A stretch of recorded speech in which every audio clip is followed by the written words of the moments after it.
لله رب العالمين أشهد أن لا إله إلا الله وحده لا شريك له وأشهد أن سيدنا ومولانا محمدا عبده ورسوله أما بعد فأعوذ بالله من الشيطان الرجيم بسم الله الرحمن الرحيم يا أيها الذين آمنوا عليكم أنفسكم لا يضركم من ضل إذا اهتديتم إلى الله مرجعكم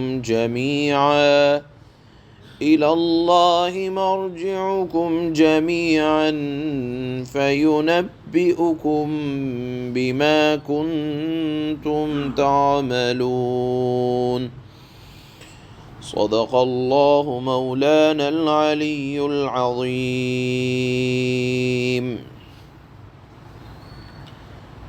اللہ تعالیٰ نے مشرکین مکہ کی برائیوں کو واضح کرنے کے بعد ان کو دعوت دی، کس بات کی کہ اگر کوئی چیز پر عمل کرنا ہی ہے تو تمہارے لیے اب سب سے بہترین چیز عمل کے اعتبار سے وہ قرآن ہے۔ قرآن کو اپنی زندگی کا نصب العین بناؤ، قرآن کو مشعل راہ بناؤ، قرآن کو صرف پڑھنے کے لیے نہیں بلکہ پڑھنے کے ساتھ ساتھ اس کے مطابق اپنی زندگی کو ڈھالو، اور اس کے بعد قرآن پر عمل کرنے کے بعد یا قرآن کو سمجھنے کے لیے جناب رسول اللہ صلی اللہ علیہ وسلم کی احادیث کو سینے سے لگاؤ، سنتوں کو اپناؤ۔ اس بات کی جب دعوت دی اللہ نے ان کو، تو انہوں نے کہا کہ ہمیں قرآن کی یا رسول کی یا اطاعت کی ضرورت نہیں، ہمارے لیے ہمارے آباء و اجداد کا من گھڑت، ہمارے لیے ہمارے آباء و اجداد کا دین کافی ہے، ہمیں قرآن کی یا احادیث کی یا سنتوں کی ضرورت نہیں۔ جب یہ جواب دیا مشرکین نے تو مسلمانوں کو ان کے اس جواب سے صدمہ ہوتا تھا کہ گمراہیوں کے خلاف واضح دلائل کے آ جانے کے بعد رسول اللہ صلی اللہ علیہ وسلم کے ایک بار نہیں بار بار سمجھانے کے باوجود یہ لوگ اپنی غلط باتوں پر جمے رہے۔ جیسا کہ کل بتایا گیا کہ بتوں کا قرب حاصل کرنے کے لیے جانوروں کو چھوڑ دینا، جانوروں کو حرام کر لینا، ان کی خدمات کو حرام کر لینا، ان کے دودھ کو حرام کر لینا، محض اس لیے کہ ہم سے فلانا بت راضی ہو جائے، جو کہ شرک کہلاتا ہے۔ تو اپنی ان گمراہیوں پر جمے رہنا بار بار اصرار کے ساتھ،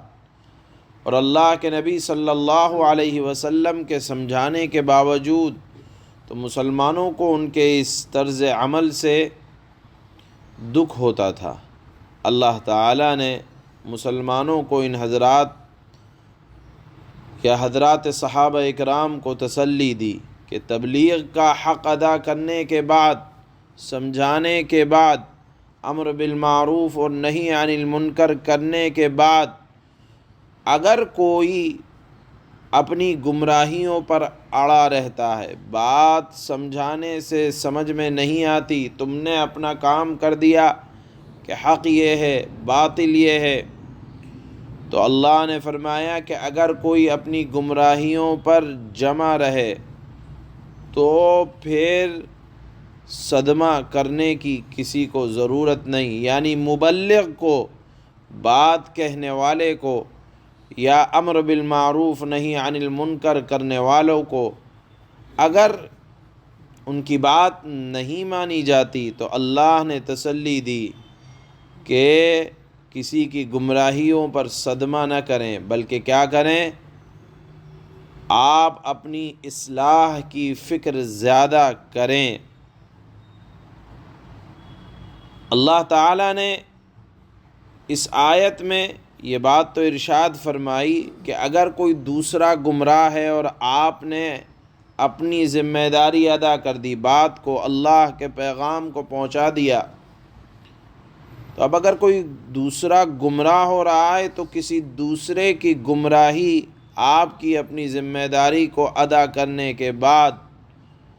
آپ کو نقصان نہیں پہنچائے گی۔ یہ بات اللہ تعالیٰ نے ارشاد فرمایا کہ اپنی اصلاح کی فکر کرو۔ ایک تو اس آیت میں ان لوگوں کے لیے ہدایت کا بڑا سامان ہے جو ہر وقت دوسروں پر تنقید کرنے اور دوسروں کے عیبوں کو تلاش کرنے میں مشغول رہتے ہیں، تو اللہ تعالیٰ نے پہلے فرمایا کہ خود اپنے گریبان میں منہ ڈال کر دیکھو، اپنے عیبوں کو تلاش کرو۔ دوسروں کے چھوٹے سے چھوٹے عیب تو نظر آ جاتے ہیں اور اپنی بڑی سے بڑی برائی کا احساس نہیں ہوتا۔ ہدایت یہ دی گئی کہ اگر مان لو کہ تمہاری تنقید صحیح بھی ہو تو دوسرے لوگ تو اپنے اعمال کا جواب دینا ہے، لہذا تمہیں اپنے اعمال کا جواب دینا ہے، پہلے اپنی فکر کرو، دوسروں پر تنقید کی کوشش نہ کرو، فکر میں نہ پڑو۔ اگر تم نے اپنا کام ادا کر دیا، کسی کو سمجھانا تھا سمجھا دیا، اب اگر کوئی نہیں مان رہا، اپنی غلط باتوں پر اڑا ہوا ہے اور کہتا ہے کہ ہمارے آباء و اجداد جو کرتے تھے ہم وہی کریں گے، تو اللہ نے فرمایا کہ تم اپنے اعمال کی جواب دہی کے لیے تیار رہو۔ اگر کوئی دوسرا گمراہ ہے تو اس کی گمراہی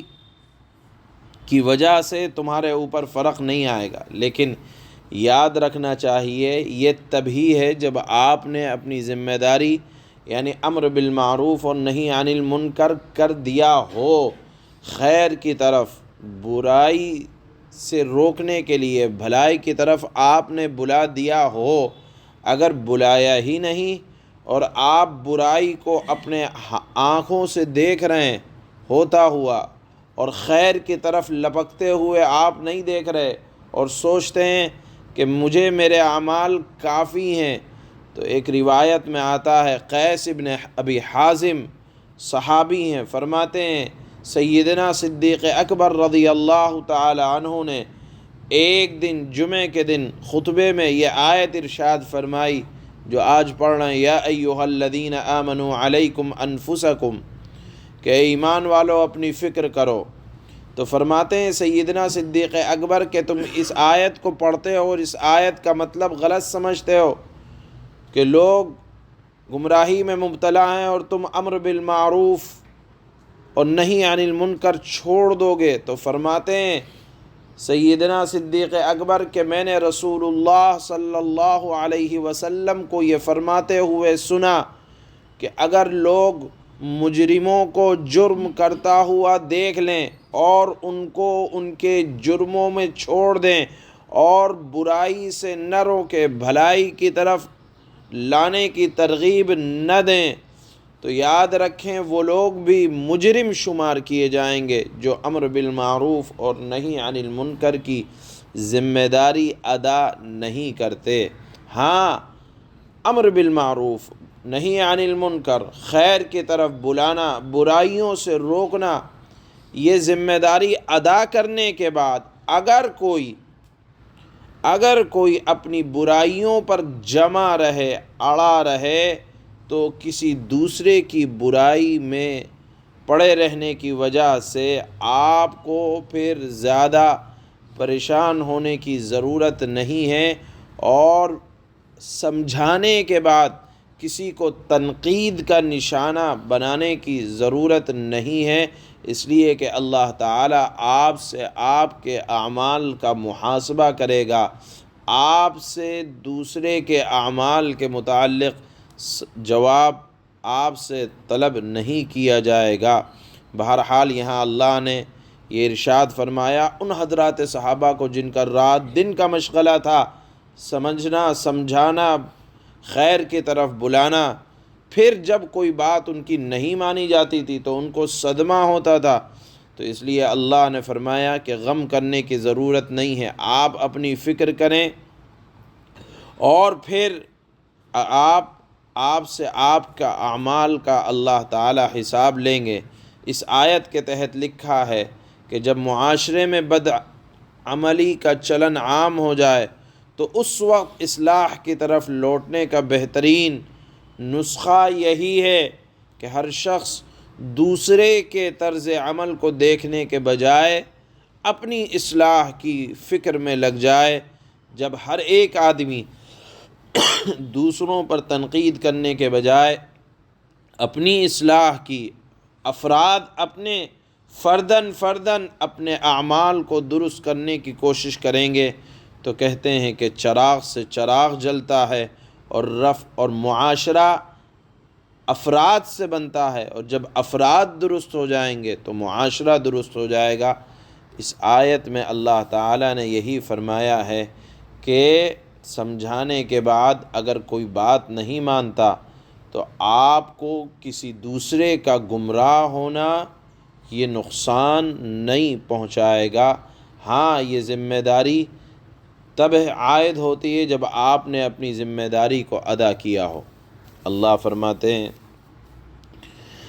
یا ایہا الذین آمنوا علیکم انفسکم لا یضرکم من ضل اذا اہتدیتم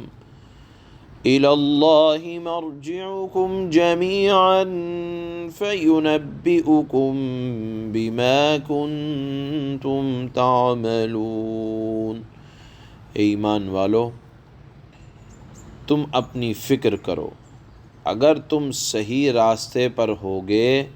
تو جو لوگ گمراہ ہیں وہ تمہیں کوئی نقصان نہیں پہنچا سکتے۔ اللہ ہی کی طرف تم سب کو لوٹ کر جانا ہے، اور وہ اس وقت تمہیں بتائے گا تم کیا کچھ عمل کیا کرتے رہے تھے۔